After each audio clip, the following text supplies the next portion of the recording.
बिस्मिल्लाहिर्रहमानिर्रहीम। Now this is our third lecture on the topic of fungi. और fungus के हवाले से हमने इसकी डिफरेंट पैरामीटर्स ऑलरेडी डिस्कस कर चुके हैं in our first lecture and second lecture. Now today we are going to discuss the medical significance of fungi और clinical significance of fungi. Fungi represent a significant and wide group of pathogens capable of causing a range of disease in humans. तो बहुत बड़ा group है fungus का और ये मुख्तलिफ तरह की डिजीज़ ह्यूमन में कॉज करता रहता है. Majority of fungi appear to be harmless to human.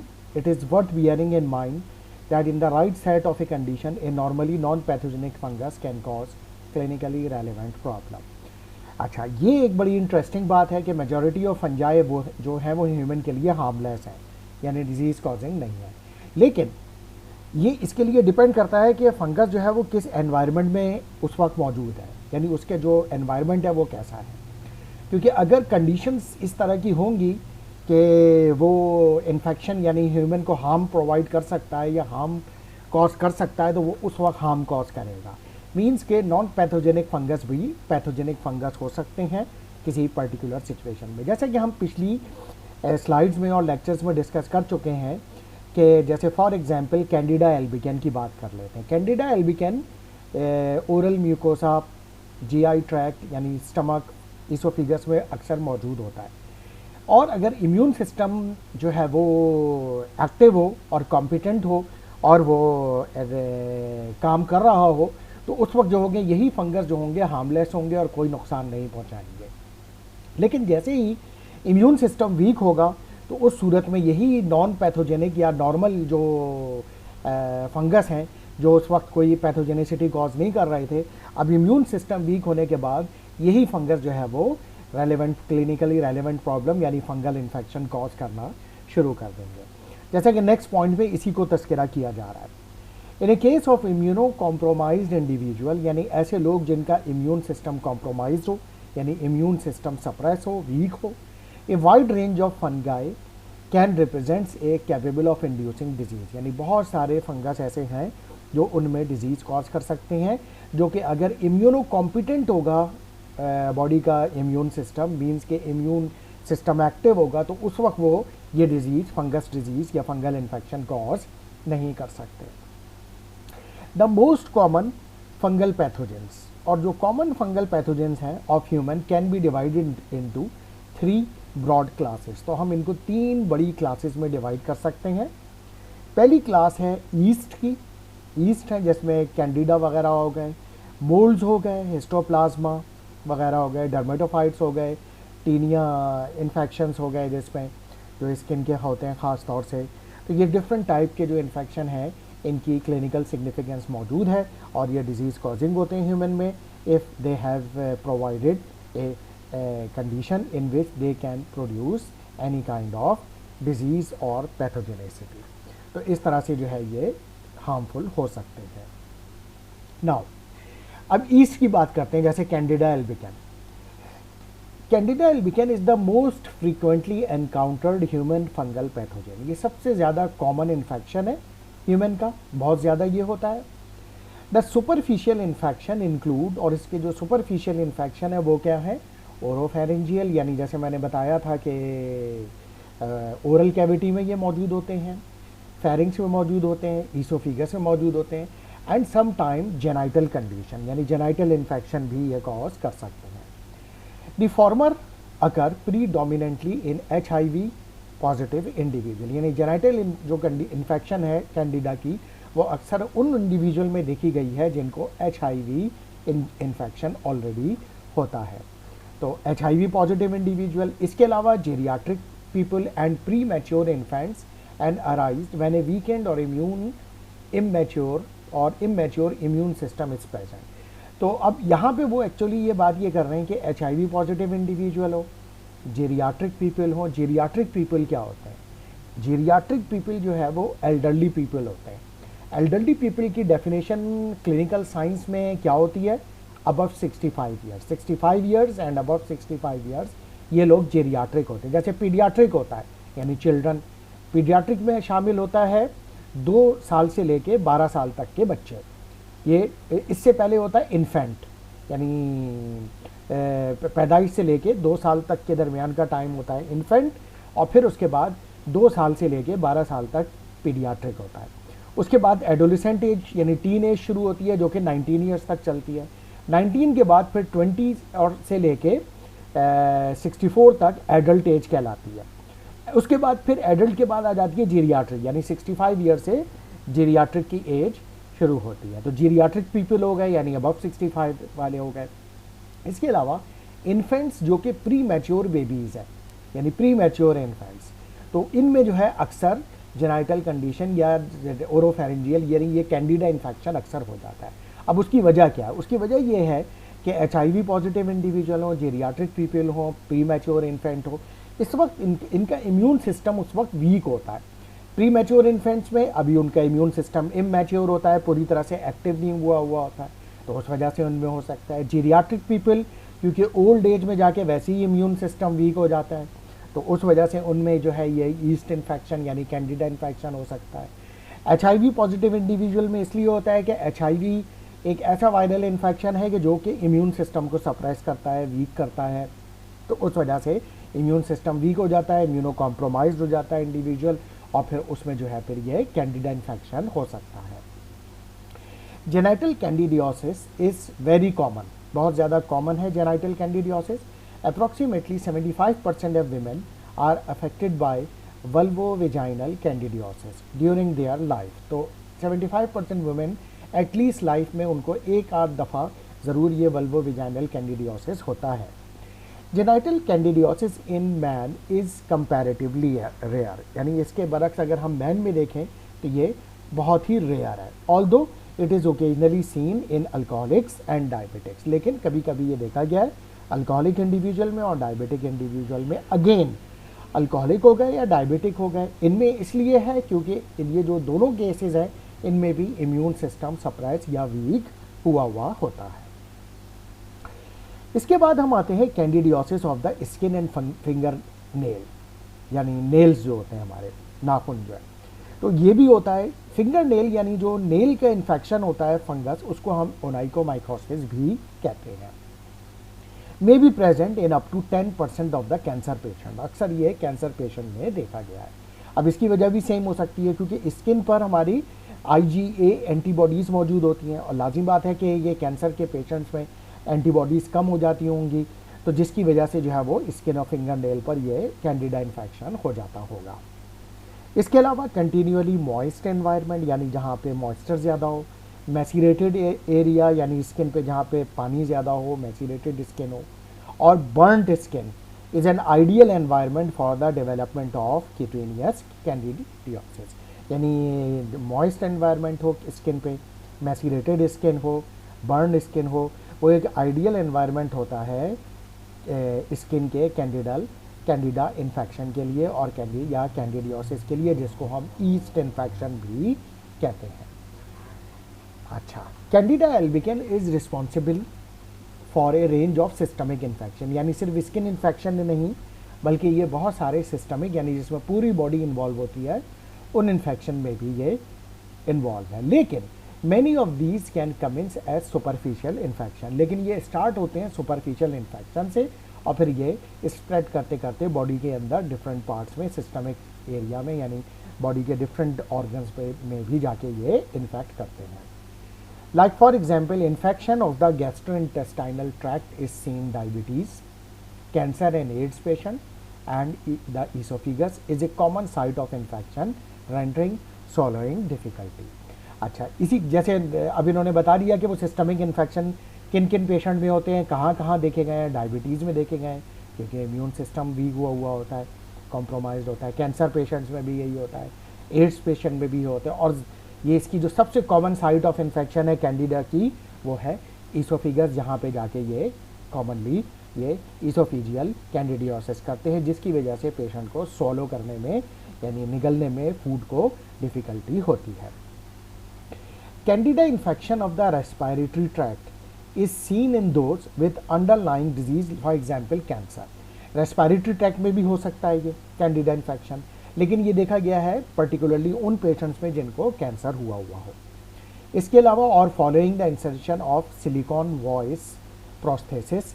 Prosthesis क्या होता है, यानी आर्टिफिशियल डिवाइस है, सिलिकॉन वॉइस डिवाइस लगाई जाती है उन लोगों को जिनको अपना जो वॉइस बॉक्स होता है उसमें कैंसर की वजह से या किसी वजह से वो वॉइस बॉक्स निकाल दिया है और ये आर्टिफिशियल वॉइस बॉक्स वहाँ थ्रोट में लगा दिया गया है। तो उसके बाद जो है वो फिर अब उसमें भी क्योंकि ये आर्टिफिशियल एक वो है डिवाइस है तो वहाँ पर एंटीबॉडीज़ नहीं बनती, तो उस वजह से वहाँ पर भी जो है ये कैंडिडा इन्फेक्शन हो सकता है। द यूरिनरी और ये इन्फेक्शन बढ़ के लंग तक भी पहुँच सकता है। The urinary tract can also be the site of candidiasis, और यूरिनरी ट्रैक्ट जो है वहाँ से भी कैंडिडा इन्फेक्शन जो है वो स्प्रेड कर सकता है, which may be due to renal infection यानी kidney infection, other underlying diseases और सिस्टाइटस, और सिस्टाइटस कुछ और अंडरलाइंग डिजीज़ के साथ भी हो सकता है।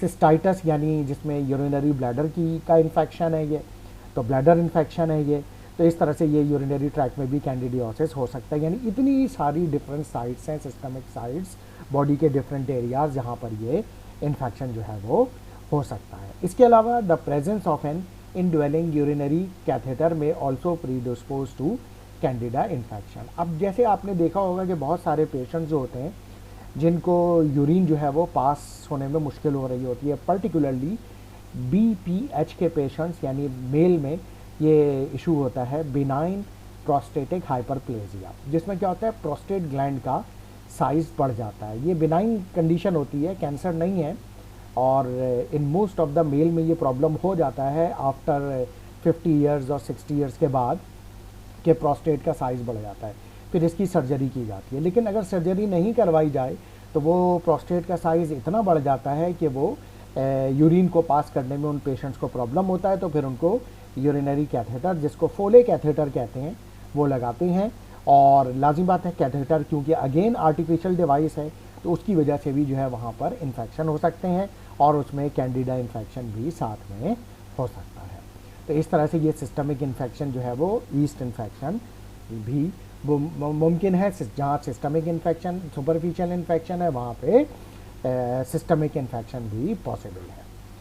अच्छा, ईस्ट के बाद अब जो सेकंड क्लास है moulds for example Aspergillus fumigatus यानी एक फंगस का नाम है, is the dominant fungal pulmonary pathogen of the human, यानी ये ज़्यादातर इन्फेक्शन कहाँ करता है एस्परजिलस फ्यूमिगेटस, पल्मोनरी यानी लंग फंगल इन्फेक्शन कॉज करता है।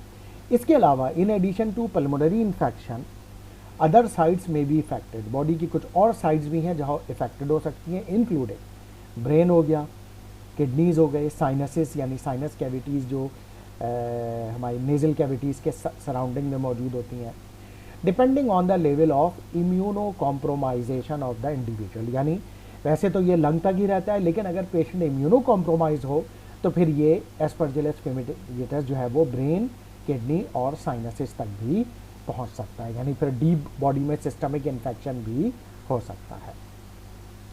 Groups particularly susceptible to colonization by Aspergillus species include those with cavities as a result of tuberculosis, वो ग्रुप ऑफ पेशेंट्स यानी जिनको ख़ास तौर से जो रिस्क पर हैं जिसमें एस्परजिलस जो है वो कॉलोनाइज यानी ग्रो कर सकता है और इन्फेक्शन कॉज कर सकता है, इनमें वो पेशेंट्स हैं जिनको ट्यूबरक्लोसिस हो चुका है और उसकी ट्यूबर सेल कैविटीज़ बनी हुई हैं लंग में। इसके अलावा पेशेंट्स अफेक्टेड विद एज़मा, जिनको एज़मा का क्रॉनिक प्रॉब्लम है, पेशेंट्स ऑफ सिस्टिक फाइब्रोसिस, हम इस पर ऑलरेडी पहले बात कर चुके हैं कि ये इसमें लाइपेज नहीं बनता, रिकरेंट रेस्पिरेटरी इन्फेक्शंस होते हैं, and those with the profound immunosuppression due to leukaemia, neutropenia, और वो पेशेंट्स जिनका इम्यून सिस्टम सप्रेस है ड्यू टू ल्यूकेमिया यानी न्यूट्रोपीनिया हुआ है, यानी हमने ऐसी ड्रग्स दी हुई हैं जिससे उनकी न्यूट्रोफिल काउंट कम हुई हुई है। तो न्यूट्रोफिल जो है वो इम्पॉर्टेंट होते हैं, जिस्म की बॉडी की पुलिस कहलाते हैं, तो जब ये कम होंगे तो इम्यून सिस्टम सप्रेस होगा और इसकी वजह से जो फिर उस वक्त इस चीज़ का हाई रिस्क होगा कि इस पेशेंट को एस्परजिलस इन्फेक्शन हो जाए और ये बढ़ के ब्रेन, किडनी या साइनस कैविटीज़ तक भी पहुंच सकता है। Aspergillosis present as a serious problem in patients immunosuppress in advance of organ transplantation. Aspergillosis serious problem है उन पेशेंट्स में जो कि इम्यूनोसप्रेस हैं। इम्यूनोसप्रेस क्यों है? क्योंकि उनको ऑर्गन ट्रांसप्लांटेशन की गई है, like for example liver transplantation हुई है, हार्ट ट्रांसप्लांटेशन हुई है, किडनी ट्रांसप्लांटेशन हुई है, या कोई और ऑर्गन की ट्रांसप्लांटेशन हुई है। और ऑर्गन ट्रांसप्लांटेशन के बाद ये बात याद रखिएगा कि हम इम्यूनो सप्रेसिव मेडिकेशन देते हैं। वो इसलिए देते हैं कि बॉडी का इम्यून सिस्टम वो जो ऑर्गन ट्रांसप्लांट किया है यानी किसी और से लेके लगाया है उसको इम्यून सिस्टम रिजेक्ट ना कर दे, उसको अगेंस्ट एंटीबॉडीज़ ना बना दे और उसको रिजेक्ट ना कर दे। तो इस वजह से इम्यून सिस्टम को सप्रेस किया जाता है। तो अब लाजिम बात है कि फिर इम्यून सिस्टम सप्रेस है आफ्टर ऑर्गन ट्रांसप्लांटेशन और ये देने दवा मेडिकेशन देना ज़रूरी भी है। तो इसमें क्योंकि इम्यून सिस्टम पहले ही सप्रेस है तो अगर एस्परजिलोसिस इन्फेक्शन हो जाए तो बहुत सीरियस इन्फेक्शन ये हो जाता है। तो हमें we need to be careful about those patients जिनको ऑर्गन ट्रांसप्लांटेशन हुई है और उनको इम्यूनोसप्रेसिव मेडिकेशन दी जा रही है, तो उनको बहुत ज़्यादा इन्फेक्शन से अपने आप को बचा के रखना चाहिए और कोशिश करनी चाहिए जितना ज़्यादा हाइजीन का ख्याल रख सके उसका ख्याल रखें। अच्छा, मोल्ड्स के बाद हैं डर्मेटोफाइट्स जिसमें हमने स्किन की बात की थी। Dermatophyte is the term applied to the range of fungi capable of colonising the skin, nail और हेयर। यानी ये वो फंगस हैं जो ज़्यादातर कॉलोनाइज होते हैं कहाँ पर, स्किन में, नेल्स पे और हेयर पे। द प्रिंसिपल डर्मेटोफाइटिक फंजाई आर ट्राइकोफाइटॉन्स हैं, Trichophyton class, microsporum class and Epidermophyton class. यानी ये 3 मेजर स्पीशीज़ हैं जो कि डर्मेटोफाइटिक फंजाई में शामिल है। The most commonly encounter dermatophytic infections are athletes foots, जिसको हमने अभी टीनिया इन्फेक्शन भी कहा था कि सबसे ज़्यादा कॉमनली एनकाउंटर्ड जो डर्मेटोफाइटिक फंगल इन्फेक्शन है वो एथलीट्स फुट है जिसमें इन्फेक्शन ऑफ फुट है, and ringworm infection which is fungal infection of the scalp, hair scalp जो होते हैं, और स्किन। तो इन जगहों पर ये इन्फेक्शन ज़्यादा होता है। अच्छा, ये तो हो गई हमने इसकी क्लिनिकल सिग्निफिकेंस या मेडिकल सिग्निफिकेंस ऑफ फंगस कर ली, और उसमें हमने ये बात की कि 3 तरह के फंगस जो है वो ज़्यादातर इन्फेक्शन करते हैं। ईस्ट की बात की, सुपरफिशियल एंड सिस्टमिक, मोल्ड्स की बात की एस्परजिलस को लेके हमने, और उसके बाद फिर हमने जो तीसरी बात की वो डर्मेटोफाइट्स की बात की। अब आते हैं fungal species identification methods. The first step in identifying a fungus in clinical sample is to observe the tissue sample microscopically. सबसे पहले हम क्या करें कि जहाँ पर फंगल इन्फेक्शन सस्पेक्टेड है वहाँ से वो एक थोड़ा टिश्यू ले लें, सैंपल ले लें और उसको माइक्रोस्कोपिकली ऑब्जर्व करें, often in conjunction with specific staining procedure, और जो फंगल स्टेनिंग प्रोसीजर होता है उसके साथ। For instance addition of potassium hydroxide to the specimen, यानी स्लाइड पे जो हमने सैंपल लिया है उसमें पोटेशियम हाइड्रोक्साइड डाला जाए। Any fungal elements present to be distinguish from the host structure. तो ये जो पोटेशियम हाइड्रोक्साइड होगा ये फंगल सेल एलिमेंट जो होगा उसको एब्जॉर्ब कर लेगा और उसको आसानी से हम होस्ट सेल यानी ह्यूमन सेल और फंगल सेल को डिफ्रेंशिएट कर सकेंगे। Tissue samples routinely tested for fungi in the diagnostic laboratory include. अब टिश्यू सैंपल कौन कौन से हम डायग्नोस्टिक लेबोरेटरी में करते हैं फंगस इन्फेक्शन की आइडेंटिफिकेशन के लिए। ब्लड सैंपल होता है, सेरेब्रोस्पाइनल फ्लूइड लेते हैं, ब्रोंकियल एस्पायरेट यानी bronchial secretion, sputum, and biopsy material कहीं से भी जो सेल्स हम ले सकते हैं, all of which are usually sterile, और ये स्टीराइल होने चाहिए। While microscopic analysis of sample is certainly rapid, और माइक्रोस्कोपिक एनालिसिस इसका काफ़ी रैपिड है, and inexpensive and it is not very sensitive. Inexpensive है लेकिन इसका ड्रॉबैक यह है कि ये बहुत ज़्यादा सेंसिटिव नहीं है, तो बाज़ दफ़ा फॉल्स पॉजिटिव या फॉल्स नेगेटिव रिजल्ट भी आ सकते हैं। फॉल्स पॉजिटिव का मतलब ये हुआ कि हम समझ रहे हैं कि ये अकॉर्डिंग टू माइक्रोस्कोपिक टेस्ट हम ये समझ रहे हैं कि इसमें फंगल इन्फेक्शन है, लेकिन एक्चुअली पेशेंट को फंगल इन्फेक्शन नहीं है। This is false positive result. False negative का मतलब ये हुआ कि जो स्लाइड है उसका जो एग्जामिनेशन है हमने जो माइक्रोस्कोप में चेक किया है उसके मुताबिक इस पेशेंट को फंगल इन्फेक्शन नहीं है, लेकिन एक्चुअली उसको फंगल इन्फेक्शन है। तो अगर उसकी टेस्ट की सेंसिटिविटी कम होगी तो फिर ये फॉल्स पॉजिटिव या फॉल्स नेगेटिव रिजल्ट्स भी आ सकते हैं। Consequently, in the diagnostic laboratory samples are routinely inoculated onto agar plates that specifically allowed growth of fungi. तो हम क्या करते हैं, एगर प्लेट यूज़ करते हैं, न्यूट्रिएंट एगर, और उसमें जो है वो, और मैकॉनकी अगर पर्टिकुलरली यूज़ करते हैं जिसके में जो है वो इसको जो है वो सैंपल को ग्रो कराते हैं। A wide variety of media have been developed for the selective growth of fungal species. इसके अलावा हमारे पास कुछ ऐसे मीडिया भी अवेलेबल हैं जो पर्टिकुलरली स्पेसिफिक हैं फंगल सेल की ग्रोथ के लिए। On these media filamentous fungi are often identifiable to the species level based on their colony morphology following macroscopic और microscopic analysis। अच्छा, अब इसमें हम डिफ्रेंशिएट कैसे करते हैं कि ये बैक्टीरिया हैं या फंगस हैं, वो फिलामेंट्स की बेस पे, यानी जो ये इनके जो फिलामेंटल स्ट्रक्चर है, हाइफे से जो फिलामेंट्स निकल रहे हैं वो आमतौर पे बैक्टीरिया में नहीं होते, तो हमें उसको मैक्रोस्कोपिकली यानी नेकेड आई से भी देख सकते होंगे और माइक्रोस्कोप पे तो और ज़्यादा वाज़ेह तौर पर नज़र आ रहे होंगे। Many species having recognizable characteristic hyphal and conidial structure, यानी जो ख़ास तौर से जैसे मैंने बताया हाइफा यानी फिलामेंट्स, और कॉनिडा क्या है, ए सेक्शुअल रिप्रोडक्टिव पार्ट्स, ये स्ट्रक्चर वाज़ेह तौर पे नज़र आ रहे होंगे जिससे हम आसानी से ये डिफ्रेंशिएट कर सकते होंगे कि ये फंगस है। As Candida albicans and the recently discovered closely related species, for example Candida dabliniensis can grow in the yeast or hyphal form। तो yeast और hyphal form में yeast बना के या hyphal form में grow करते हैं। The ability of this species to produce germ tube that is hypha can easily be tested in the laboratory by incubation of the cells in the serum।